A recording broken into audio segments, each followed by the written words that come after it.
So, what was that all about?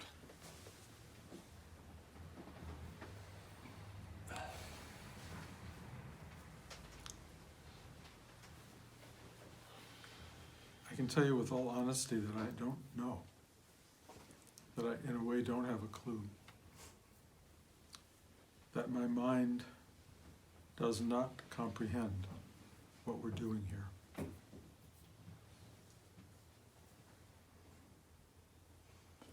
That this strange ballet of movement is not something I understand on any level or that I am directive of, but it has a emotional source, a feeling source, that has something to do with love and guidance and connection. And it has a want to love you, connect with you, speak with you, guide you, and offer itself to you. And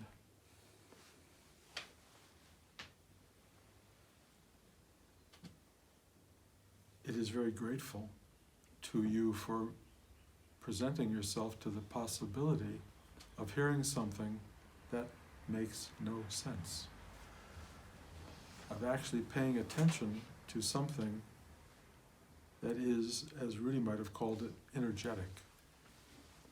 Energetic in a way that is not just energy like electricity. It is full-blown life energy, this thing called being alive.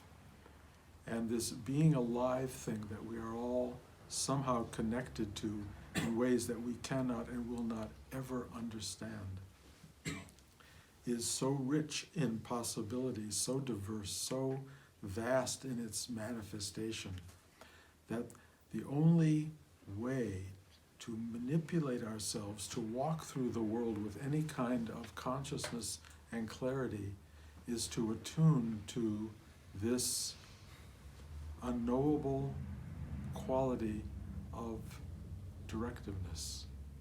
It's to serve this deeper thing in us that guides us through the experience of love and commitment and attachment, and announces itself to us through kindness and generosity and gratitude. It is what we can call an uplifting force, but it also has the enormous power of dropping the bottom out and ending us in states of nothingness, pure, terrifying nothingness. I can only tell you, it or they know what it or they are doing.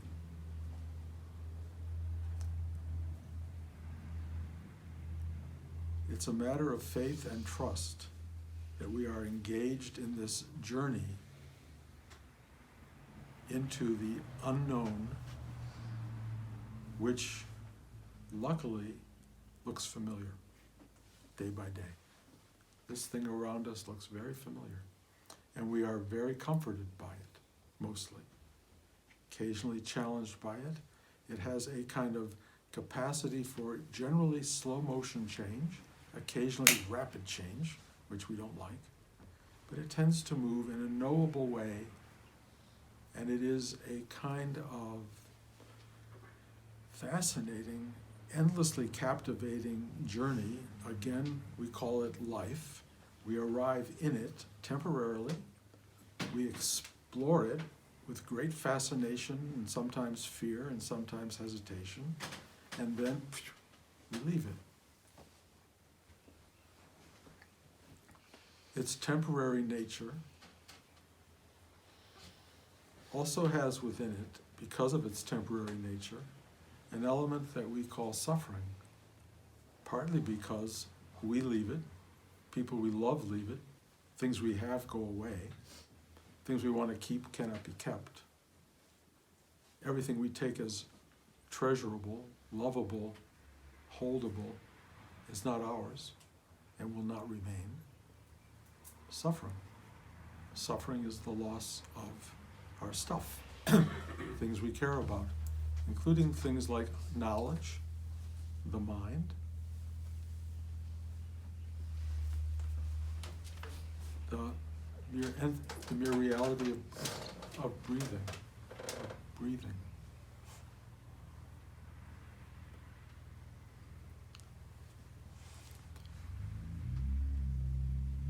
Much of life is trying to build up a narrative or a picture or an idea of what this is. A lot of people arrive at that. Often they arrive at it through other people telling them, this is what it is. You go, oh, okay. Some people go, what? Whatever they're told this is doesn't hold up. It doesn't make sense. It doesn't last. It keeps changing in some way. People experiencing tragedy don't believe anything that people tell them. People experiencing the mundane nature of the day-to-day can't quite see purpose or what's involved, what's in all this.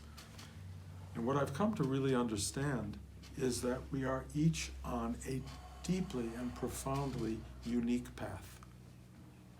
My information can perhaps give you some inclination to what my path is, and some little pieces of it will sort of illuminate elements of your path, but they are not the same path in terms of the world, in terms of how to get through the world, how to live this mysterious thing that we're in.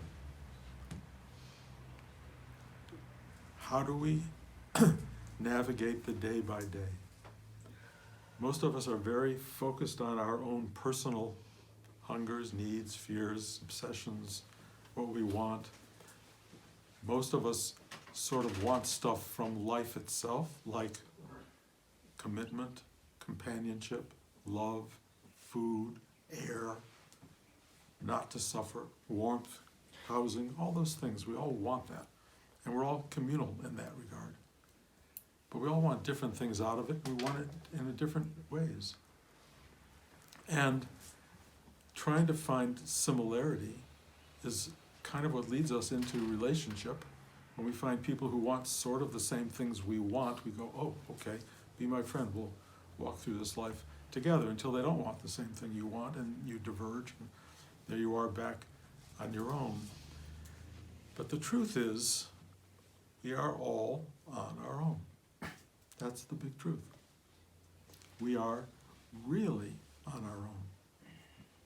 We have moments of extraordinary bonding with others, this exquisite thing called family, exquisite for some people, not for others, community,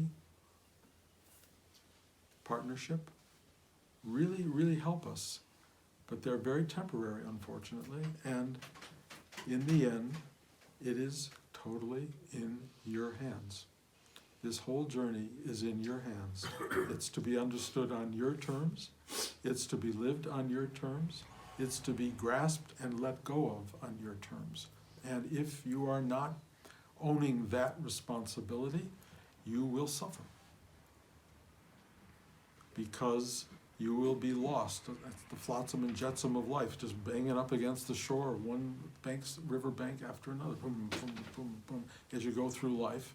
And then finally, I guess, you enter the big sea.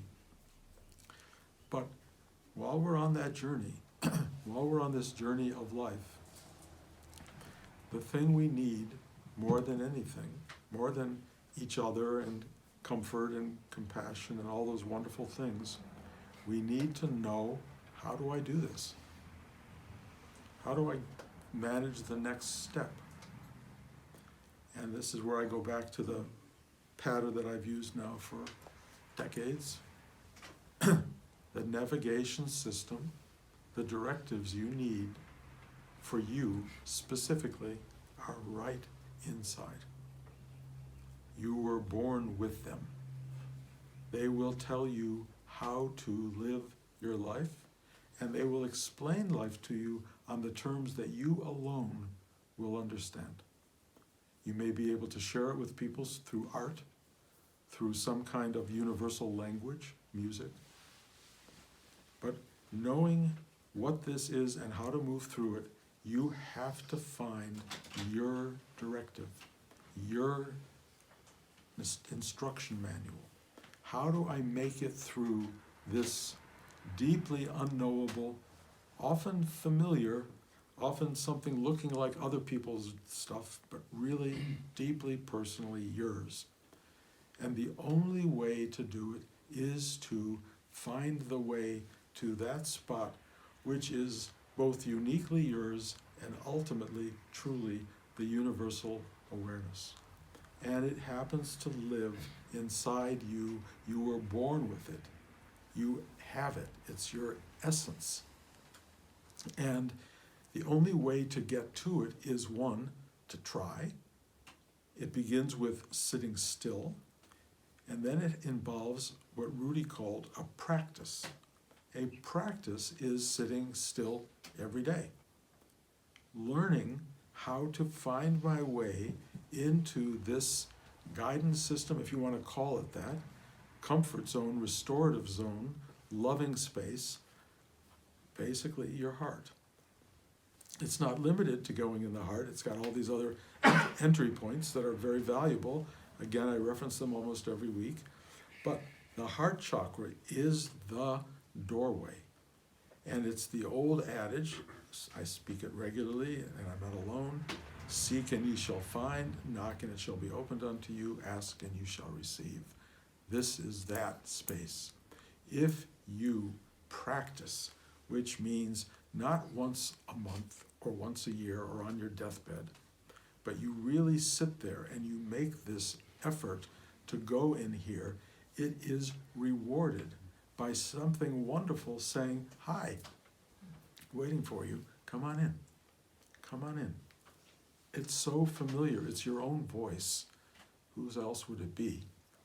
And it loves you, and it opens to you, and it takes you in, and it provides extraordinary comfort.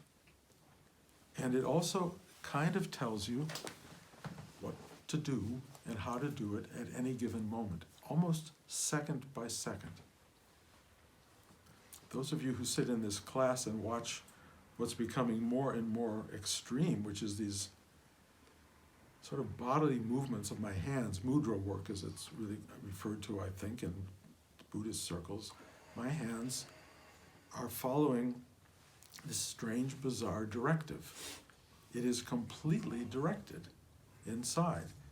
If it tells me, instructs me to move in a certain way, the reward of moving in that way is enormous satisfaction, a sense of musical chords being struck that are really like da da da da, and you know you're there.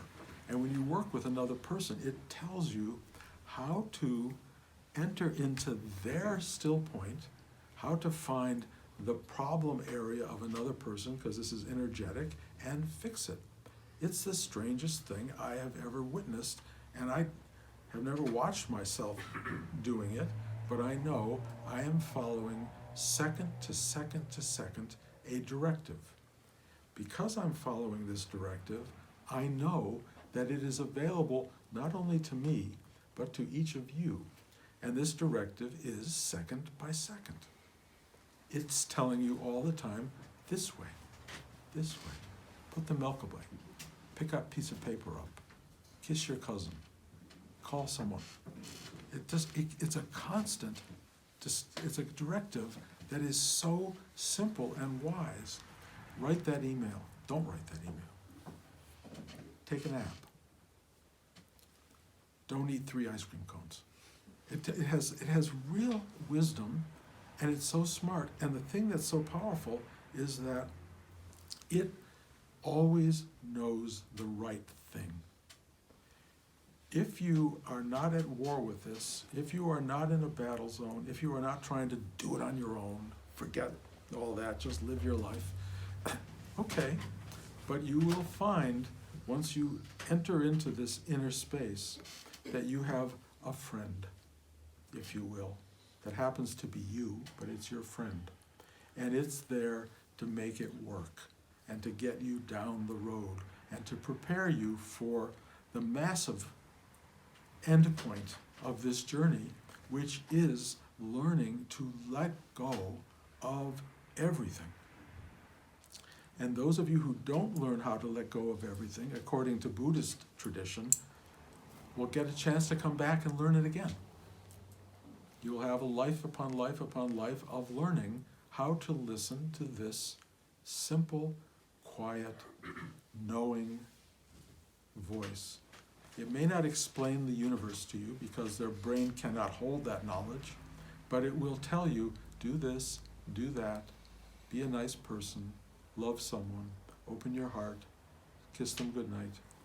Whatever it is, you pay attention and your life has a strange harmonic dance that feels really good, and you keep getting it and getting it and getting it. You understand at every given moment why you are where you are, why you are in the situation you're in, how it is that this moment came to be. You may go, what am I doing here? And you get really quiet and it will show you what you're doing there. It will tell you to reach out to this person, say this to that person, be open, be available, don't say a word. Whatever it is, you will be guided through this journey. And as you get old, like I have and Blanche has, we are starting to see where this is leading and why it's so important. Because practice is for a reason. You don't practice and practice not to go and play the game. You don't practice and practice just for the sake of practice. Practice has a goal, and the goal really in this life partly is how to live it, but it's also how to leave it. This letting go phenomenon is so central because as they start to take it away, which they will, and I'm now around all of my old relatives. We had dinner last night. You know, they come in on walkers, you know, their brains are going, their minds, I mean, everything is happening to all of my family, who I love deeply. But boy, oh boy, do I watch the difference between paying attention to the guide and being without a guide, being aimless in this. It's not the way you want necessarily to go. And the reality is, if you have this centrality of awareness and this guide-like force carrying you day by day, it really helps you. It really helps you live. And it allows you to begin to help other people do the same thing in a way just by being present with them consciously. If you're conscious with people and you are in their presence, they will, not knowing how or why, but they will feel this thing come around them and it will be very comfortable. I was experiencing it at this dinner we had last night with lots of my family. The power of DNA, the power of coming from the same root system, and how joyful is kind of the right word, but it has crazy moments, as you can imagine, and old dialogues and old family tropes and crazy things happening. But there's a sense that we know each other. We are part of the tribe. We are part of something collective. When you go deep into the root system of presence and you are with other people, they will feel connected in the DNA sense to you, not to your private family, but to your global universal family. You will feel this enormous connection with other human beings, and they will feel it with you, and you will feel this comfort of we know each other. We are on this shared journey which is beyond anything we can understand. I mean, I really watch people trying to hold on to it intellectually, trying to make sense of life. Mostly what they do is they just play it out day by day. They know it's on the TV, it's 8 o'clock in the morning, they turn on the TV, and I'm watching this so clearly. People who turn on the TV in the morning, it's on all day.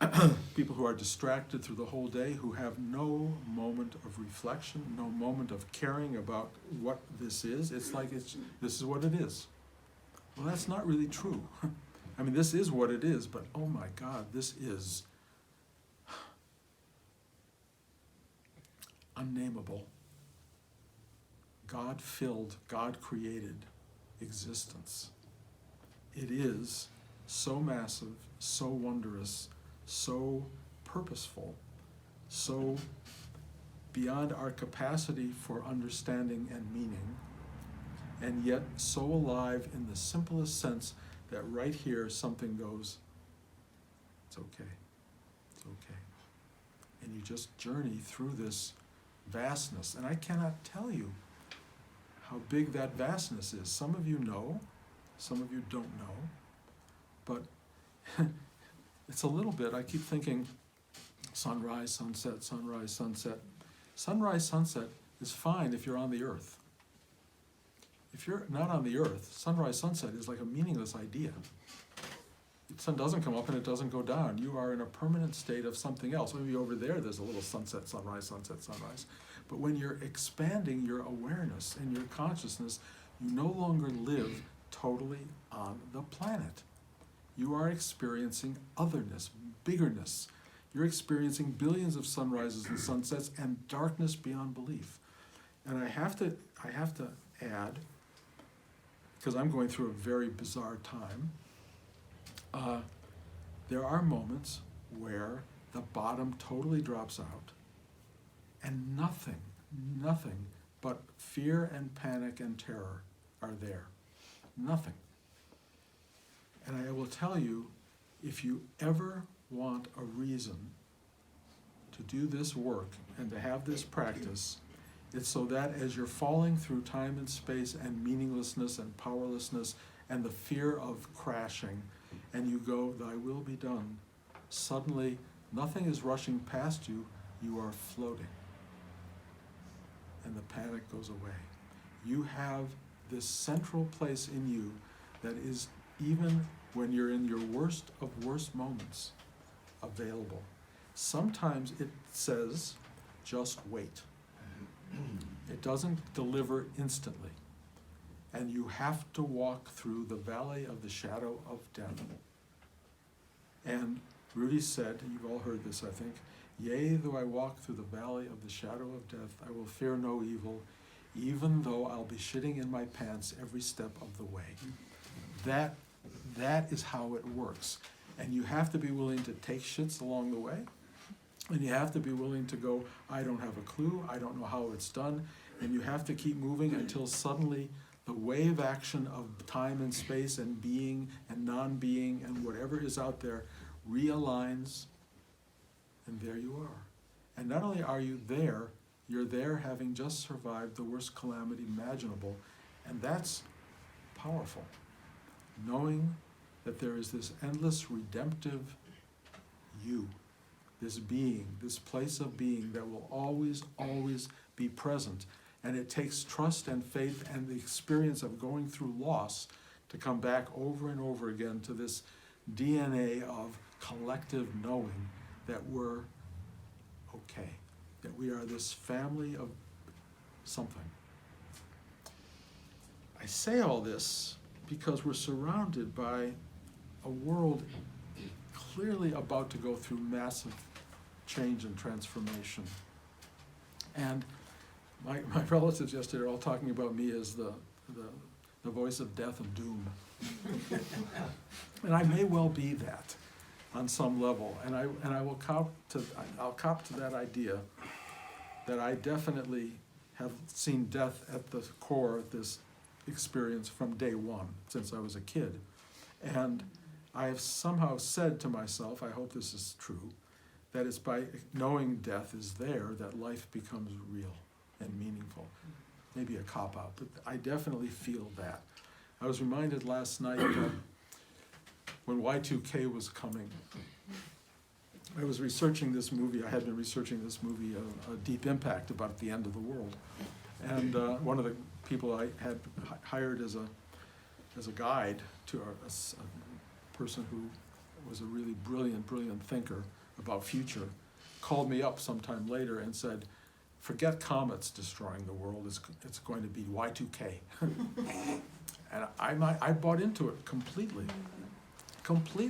I became the voice of Y2K, and not only did I become the voice, I bought another house in upstate New York with 150 acres with water and what I thought was tillable land, was really not.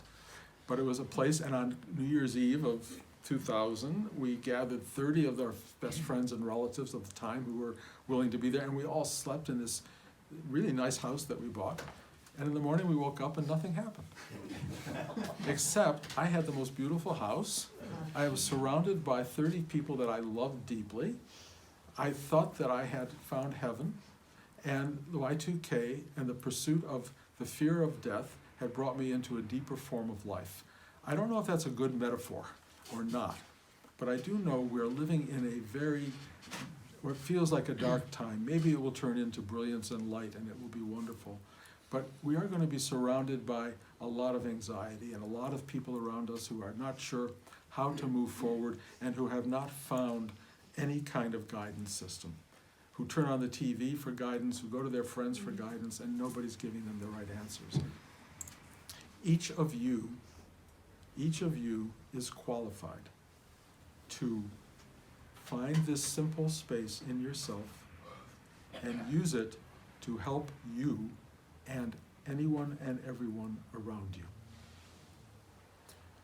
I'm not sure it means you should start teaching class, and I kind of think that still has to be something between us.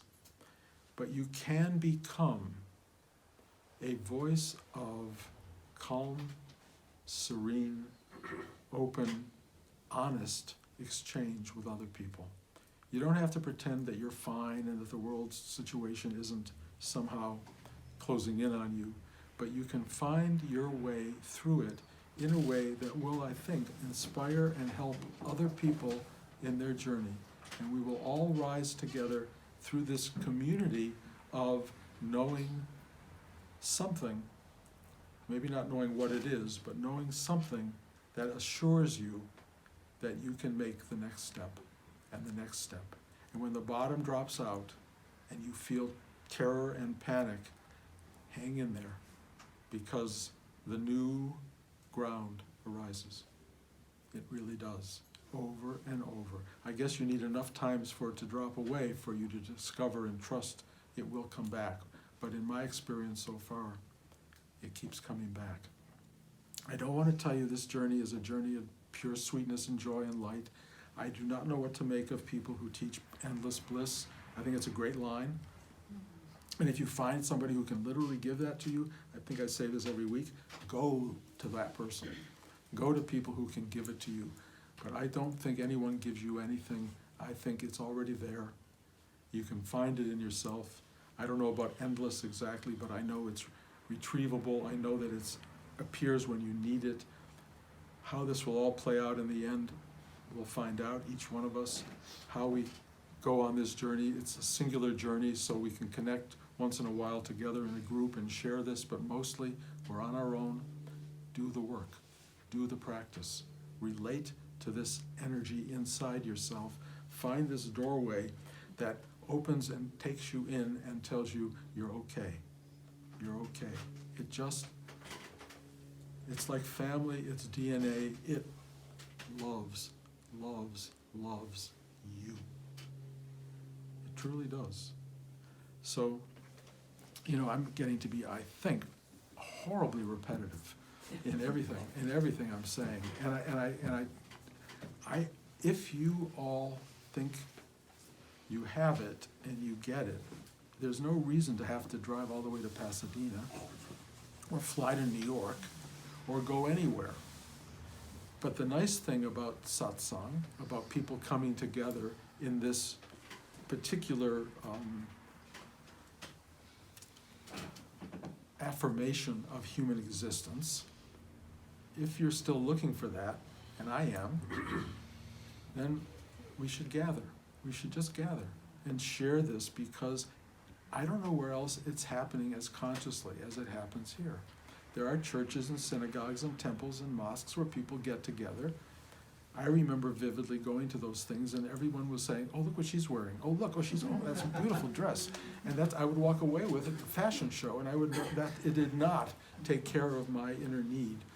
And I didn't like sitting down and standing up and sitting down and standing up and doing all these weird things. And I find this work is very quiet and very still. You don't have to do much. I do talk about taking a breath and asking for help to surrender, opening your heart, opening your gut. So there's some work to be done. But I'm telling you, if you sit still and you're just open, don't do anything. Just sit still. Just feel it. And then if you really get good at it, go for long walks.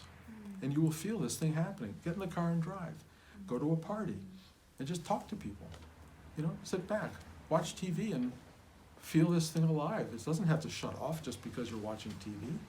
Just let it be, and it will fill you and fill you and fill you. And if you can come together in collective ways and just reinforce this unbelievable sweetness of having a family of people who know this is real, that's a beautiful, beautiful gift in this world. And I will maintain in any way I can my effort to be present in this. I do give my talks. I hate getting on an airplane now and flying anywhere, but I will try as best I can to maintain some sort of continuity by coming here and sitting down with you all. But I know it's not going to be as often as what we used to have, and so come together yourselves, share this with each other, be present, and know that this is really, really nurturing. It's really good for you. It's like a plant getting watered. It's so helpful. Don't deny it. On the other hand, if you're really good at watering yourself, go with that. Go with it. Final words. And I don't know who I am. I honestly don't know who I am, but I love you. I truly, truly, truly, truly, truly, one-on-one and as a group, love you. I care about you. I care about your journey. I care about you finding your way, and I am endlessly available if you need me to tell you that I love you. So feel free to make overtures and reach out and say hi, and I need you. You're welcome to come to my house in New York. It's a big journey, but you're welcome. And I will try to come here. And the love, honestly, it's nice to push it through the space and share it and circulate it around the room. But whatever it is that I feel for you is already in you, and you don't need it from me. You just need to go here, and it will take care of you. It will take care of you. It has taken care of you. It will continue. You are loved. The end. So because it's hard to have one-on-ones with everybody in this situation, anyone who's fearless enough to want to talk about anything honestly, about if they have questions or needs, let me know.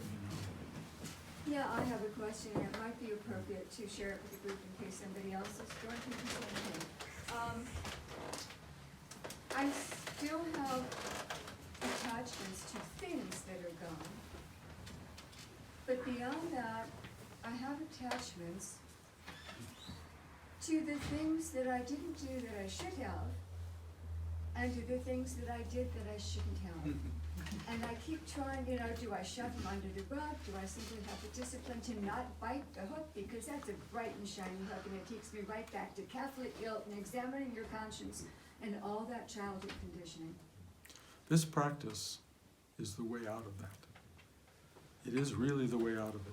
It's self-forgiving. It looks at you and goes, you could not have done otherwise. And you finally just go, oh, and you just let it go.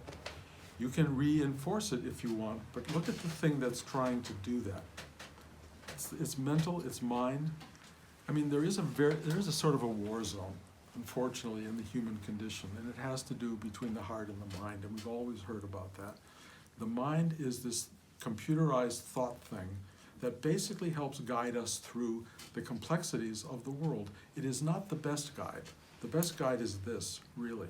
And the perfect guide is this in consort with a clear seeing mind. It's really third eye. If you want to work on a space, third eye space starts to see clearly. It is not myopic, just like me, me, me, me, me, me. It's like world, time, space, continuum. It's the whole thing. You start to see things differently. You will realize, I think, at some point, it can only understand up to a certain point, and then it doesn't have the brain power or the memory to go beyond. So you understand its limitations. It's like your phone cannot tell you the history of the human race. Even if you go into Safari, there's only so far it can go before it's got limitations. We cannot use this for real guidance. We can use this. Why the mind attacks us? There's so much to do with program. You know, I watch mothers and fathers and children, especially the last few days, and I'm watching all the different kinds of programming. And boy, oh boy, stuff that's laid on children is really heavy. And children get terrible mixed messages, conflicts that are unresolved from the parental side of things, from other people, teachers, so many things that you get laid on with all of this complexity, and you don't know how to navigate it. What you're really trying to look for in the middle of all of that is, do you still love me? Do you still recognize me? Do you still like me? And if you get that, you're going to feel okay. That will guide you. But mostly we suffer because the mind can't find peace. It can't find clarity. It can't find how to organize the vastness of infinite time and space continuum existence. It's really hard. This is the organizing principle right here. This is not. This will guide you. I have this trip here today, and I'm supposed to see all these people. I can't see everybody. And I started having guilts about not being able to see everybody. So I started writing notes to people saying, I'm sorry. I'm sorry, I cannot. I announced my guilt out loud in a way that freed me of carrying it. So now I am not walking around thinking how bad a person I am because I couldn't see the number of people who reached out and said, can I see you? And the slate's clean. This cleans the slate every day if you wanted to. You go in, it really knows you. And it just goes, you couldn't have helped it. Especially stuff when you were little. You could not have helped it. All you have to do is go, okay, thank you. And it goes away, and it goes away, and it goes away. And ultimately, you have this incredible ability, which I've talked about a lot, I think, recently, which is go, nope, when the thought comes up. Nope. You can just go, nope. If you don't go nope, it comes in, and it comes in really fast. And I will tell you, in the journey into death and beyond the body, that's when all this stuff comes to attack. Because as you start to go out of life, mind is doing a crazy number on you. And what happens with most people, in the Tibetan sense, that you enter bardo states, which are these things of unfinished business or done wrong and all this stuff, and it's hellish. It's really hellish. Because you are caught, and I mean really caught. We gotcha. It's like that. It's really like that. You have to go, nope. And how do you learn to go, nope, nope, nope? Practice, practice. If you practice surrender, letting go, that's what you're practicing. You're not giving into these old templates that really have no purpose other than the fact that you remake them on a daily basis. You don't have to do that. This is consciousness at work. It goes in and it goes, no. So on one side, the remorse could be mental complexes, but on the other side, it could be the heart burning off the places where you were acting in ways that were not listening to the heart, and helping to process that karma so it comes back into heart. As the heart opens up more and more, those things that were not in alignment with heart become more and more apparent, and to deny them and not to look at them also is to repeat them. Absolutely right. Yeah, it all comes back. They got to clean the slate. All the stuff you did wrong will rise up, but with a different kind of less punishing, nature.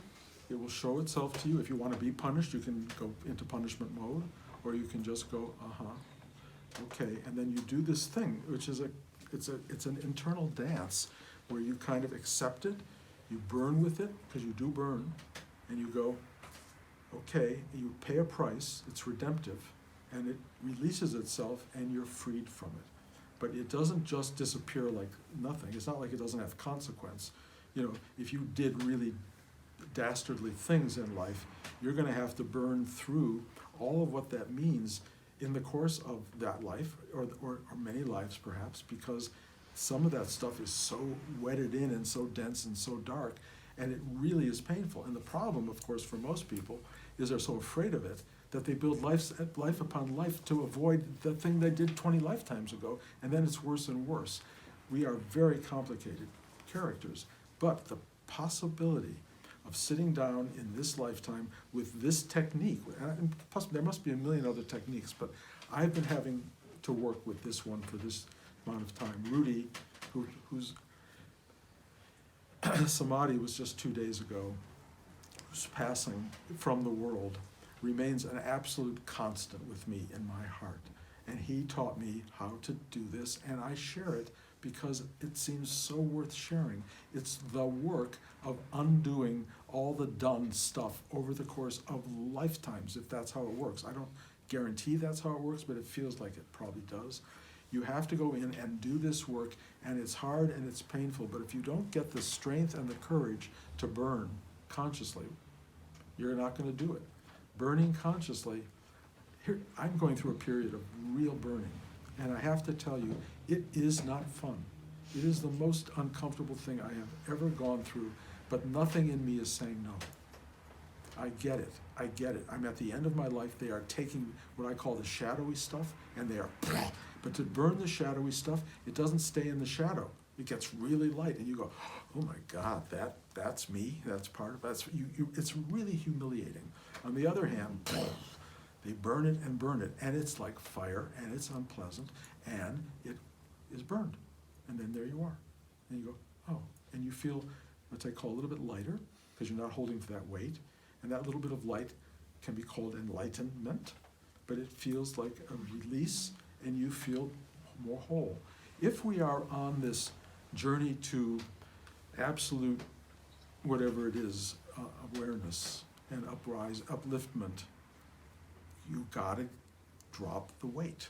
It's gotta happen. And if we're on that journey, and most people in this room believe that, or they wouldn't be here, this is where one does it. And it's helped. This room helps, because I have to say, whatever it is I am doing is going right into the core of some of your most hidden secret stuff, and it's going, it's getting, or just, sometimes it just taps it. It goes, whoop, and it goes, gone.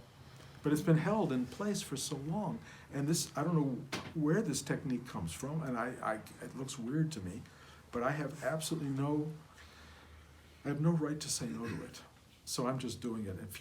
Again, if it looks too weird, go to places where it doesn't look weird. But I'm really trying to help everybody deal with some of the unseen stuff, and the universe is helping me deal with my unseen stuff, and all together there's a rising up that is going to be, and is already in my mind, exquisitely beautiful. Exquisitely beautiful. And there is fire, and you do have to deal with it. And if you've done bad things, guys, you gotta undo it. You just have to, one way or the other. Just say, I'm sorry to people. Just something to add to this topic very quickly. Something kind of different happened for me in class today, which was I really felt myself move into some places of shame, of guilt, of all these things we're discussing. But your words when you sat down and remind us the big thing is to show up. So I was like, okay, let's show up with all of this. Let's have all this show up. It was quite interesting and beautiful. Well, I'll tell you the wonder of that is I get to see that and hug it. I don't judge you at all. It's your shame. I just go in and go, it's okay. The other thing that arose in my projection onto you was, I can trust this. Trust. So that trust was that hug, I guess. I see everybody's shit, You know, I'm a wastebasket.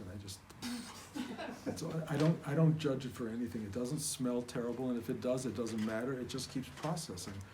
And I'm no different than what Rudi described, but it took me 50 years to get there. And I don't know that I have if Rudi was alive today, I mean, I can't imagine the massiveness of his capacity, and I don't know that I have anything like that. But I do know I'm carrying on the tradition of, I take you whole. I don't take you in part. I don't look at you and go, oh God, not that part, only this part. It doesn't work that way. It's a total thing. And we all have that. We all have shame. We all have stuff. We all have our hidden psyche. You don't have to show it to every human being, but they know it. They do know it. And they still love you. And it comes through. I cannot tell you how deeply you are loved. I know it sounds like Oprah Winfrey, but it's real. It's absolutely real.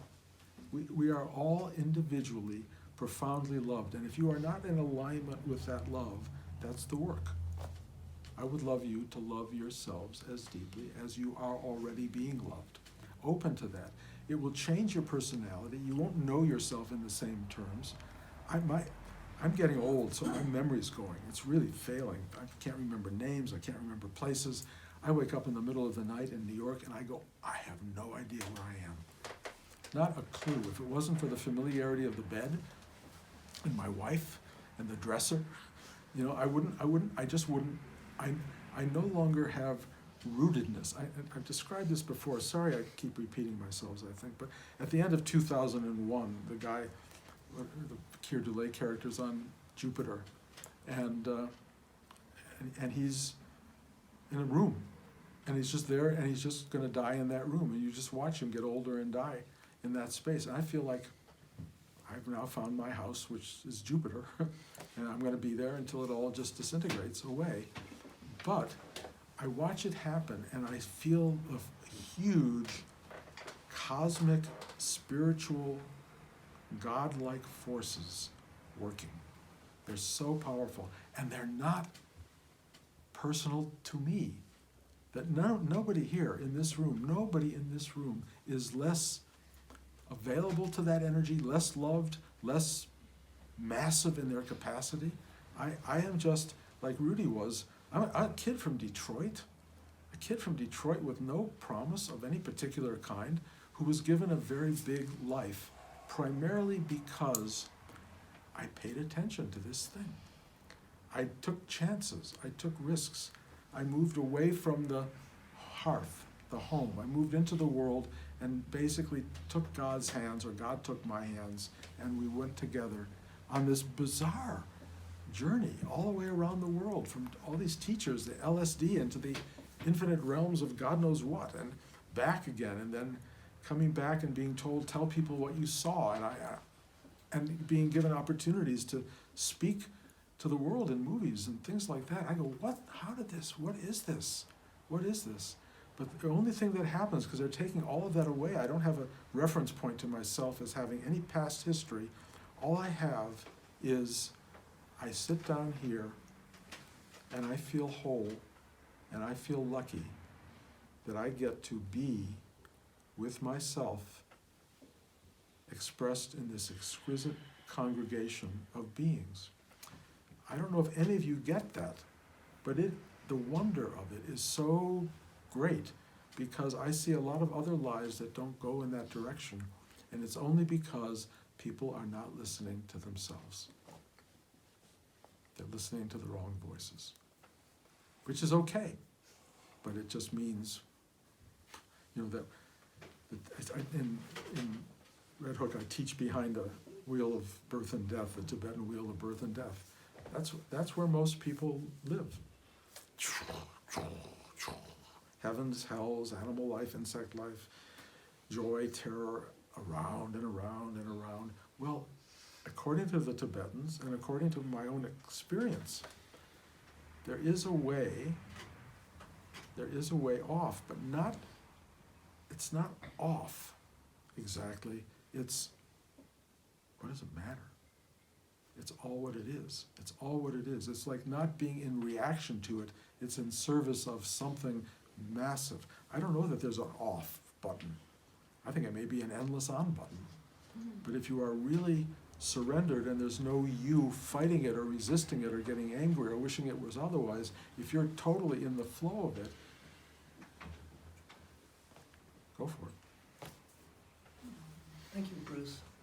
It's interesting, at the beginning of meditation, this 12-step tradition prayer kept coming up for me, which was like, well, leave me in the bondage of self to stop anything that gets between me and serving your will and being of service to others. And it kept just going through me, and you know, I went with the reference of open your gas tank. I was like, well, I already opened my gas tank, and then what you didn't say is there's about 20,000 other gas tanks underneath that kept being asked to open, and some were like, well, you know, I'm open to being open, but maybe not this open, and then they would continue to open until there was like that infinite point that you talked about, and there was no identity to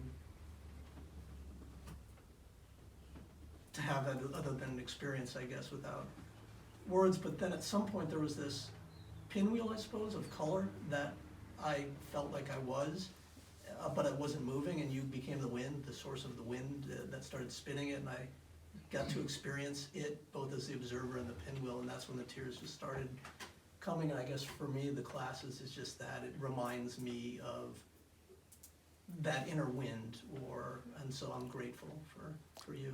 Your gratitude shows all the time. It's really beautiful. I'm really grateful. I love you so much. It's a real thing. I started talking last week about this thing. I know this is going on, and when anybody wants to go home, go home. I'm gonna. Life is so different than what we imagine it to be. It's so other, and I'm just starting to get a picture of it. And I talked about it last week, and I'll reference it again in a moment. But it's about life is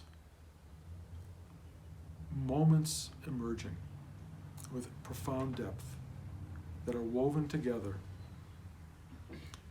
with sort of connective tissue, but they emerge and then they're gone. And they keep happening, and they start to become what I realize is life itself. It is not happening in a time or a place or in space. It's just happening. It's so not containable by anything our mind understands. It makes no sense in the biological, physiological, materialistic world. But it is using all of that to create these things that we call, or this thing that we call life. It is snapshots. It's moments that have such depth, such profound, ironic feeling and possibility and concept and disappointment and achievement and these little things, and they all cohere after time, and we call that our life. It's all happening in a space that has no definition. It's not Earth, it's not solar system, it's not galactic, it's just emptiness. And in that emptiness, these firings of unbelievable experience happen. Love, hatred, fear, drama, cohesion, all these things keep happening and then fall away. And they keep happening, and something, the mind, I guess, weaves them together into a narrative that we call us, but it's not us. The us is this incredible space in which we, the thing of we, emerges. And every one of us has a different we that emerges, but they're all part of the same larger thing, and whatever that is, it's really amazing and wonderful and incredible and scary and remarkable, and we are the very essence of it, but we're also empty, completely empty of time, space, and matter.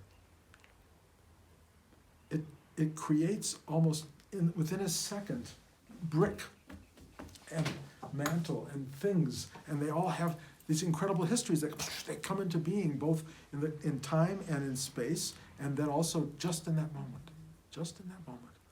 I don't want to sound totally crazy here, but all I can tell you, don't think you understand what life is. You do not understand what life is. You cannot understand it. It is simply happening. It is happening.